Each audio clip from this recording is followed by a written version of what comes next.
네, 안녕하세요 여러분들 반갑습니다. 데이안 멘토 권혁철입니다. 오늘 G2파워 좀 보려고 하는데요. 일단 여러분들도 아마 뉴스 보셨을 거라고 생각이 들고 있어요. 체코 원전 사업에 대해서 우리 한국이 우선 협상 대상자로 선정이 되었다라고 하죠. 이 전 정부의 탈원전 정책 이후에 사장이 되었었던 우리나라 원전 산업이 다시 이 날개를 펼칠 수 있을 정도의 상당히 큰 이슈로 보이고 있는데요. 일단 오늘은 이 체코 원전 사업에 대해서 어떻게 진행이 됐었고 우리나라 어떤 노력을 했었는지, 그리고 마지막으로 이 G2파워에는 과연 어떤 영향이 있을지에 대해서 좀 말씀을 드리려고 합니다. 그리고 이 G2파워를 들고 계시는 주주 여러분들께서 이 G2파워에 대해서 좀 궁금하신 점이 있을 수가 있거든요. 제가 여러분들이 궁금하신 점, 이러한 것들 끝까지 파고들어서 궁금증 해결해 드리도록 할 테니까요. 궁금하셨던 내용들 댓글 남겨주시면 정말 감사할 것 같습니다. 그러면 본론 바로 들어가 보도록 할 텐데요. 먼저 이 기사를 좀 살펴보도록 할게요. 체코 원전 사업에 대해서 우리 한국이 우선 협상 대상자로 선정이 되었다라고 한답니다. 2009년 이후에 15년 만이라고 하는데요. 일단 여기서 우선 협상 대상자가 어떤 의미인지 좀 살펴봐야겠죠.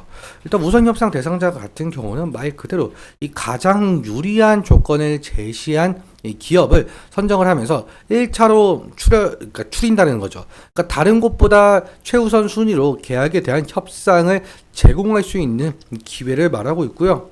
다시 말해서 지금 체코 원전 우선 협상 대상자가 되었을 뿐 수주 확정이 되진 않았습니다. 내년 3월에 최종 계약이 되어 봐야 아는 부분인 것 같은데, 그러니까 이 축포를 터뜨리기에는 좀 아직 이르다라는 가능성이 높다는 점 인지해 주시면 좋을 것 같고요. 그리고 우리나라가 이 체코 원전 우선권을 좀 따오는 데까지 어떤 노력들이 있었는지 좀 살펴보도록 하겠습니다. 여기 보시는 것처럼 여기 팀코리아에서 상당히 노력을 했다라고 하는데, 이 팀코리아 아시는 분들은 뭐 아시겠지만 한국수력원자력 한수원이라고 부르고 있죠. 그리고 두산 에너빌리티, 한전기술, 한전 KPS 등의 기업으로 구성이 되어 있고, 그리고 산업통상자원부와 외교부 등으로 구성된 이 민간 합동팀이라고 한답니다. 이 민간 합동팀으로 체코 원전 수주 전에 좀 뛰어든 바가 있었는데, 무려 2016년부터 체코 원전 수요를 발견을 함으로써 2018년에 팀코리아를 결성을 했고, 체코 원전 수주 준비를 좀 본격적으로 준비를 했다라고 하죠. 그러니까 무려 거의 8년 정도에 걸쳐서 준비를 했다라고 하는데, 그리고 2022년에 들어서 드디어 체코에서 원전 수주에 대한 입찰이 시작이 되었죠. 사실 이때까지만 해도 우리나라 전망이 좀 상당히 좋지는 않았습니다. 체코가 2016년에 원전 건설 계획을 발표하고 나서 이 원전 강국인 미국, 프랑스, 러시아, 중국에서도 관심을 가지고 있었던 상황이었는데, 그런데 여러분들, 일단 저희가 전 정부 시절 정책이 뭐였었죠? 바로 탈원전 정책이었었죠. 이러한 탈원전 정책으로 인해서 좀 어불성설이 좀 강하다라는 느낌이 받았기 때문에 한국의 입지가 상당히 작아졌습니다. 그런데 이번 정부의 탈원전 정책 폐지로 인해서 원전 수출 드라이브에 다시금 시동을 걸었고요. 이러한 어려운 상황 속에서 팀코리아는 한 발자국씩 진전을 했다라고 볼 수가 있을 것 같습니다. 일단 체코가 제일 중요시하게 원하는 방향은 바로 가성비와 낫길이었어요.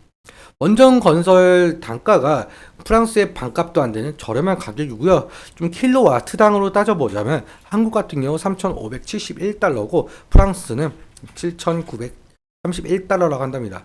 미국은 5,833달러라고 하는데, 지금 프랑스와 미국에 비해서 현저히 가장 저렴한 이 한국, 이 가성비 측면에 대해서 이미 좀 증명하고 있는 부분이기도 하죠.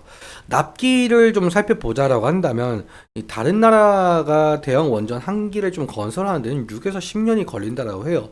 하지만 우리나라 한국 같은 경우는 예전에 그 아랍에미리트 원전 수주가 있었었잖아요. 실제로 건설을 하면서 건설을 3년 만에 완성을 했다라고 해요. 사실 이 6에서 10년, 3년 거의 2배 이상 차이가 나는데요.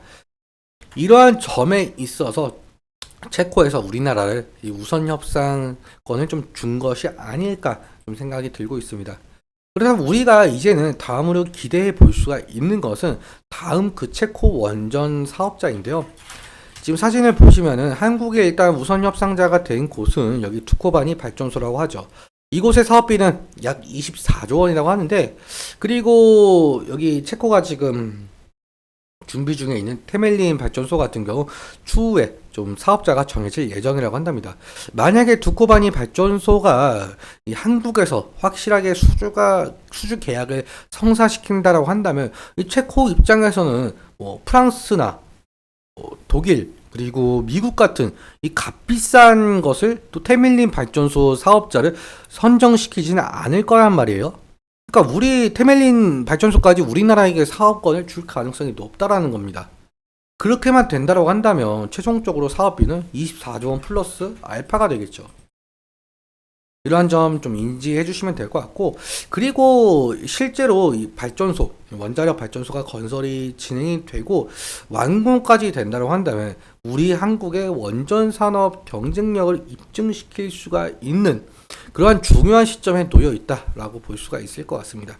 그러니까 앞으로도 이러한 체코 원전 수주에 대해서 좀 추적해 가겠으니까 기대해 주시면 좋을 것 같고요.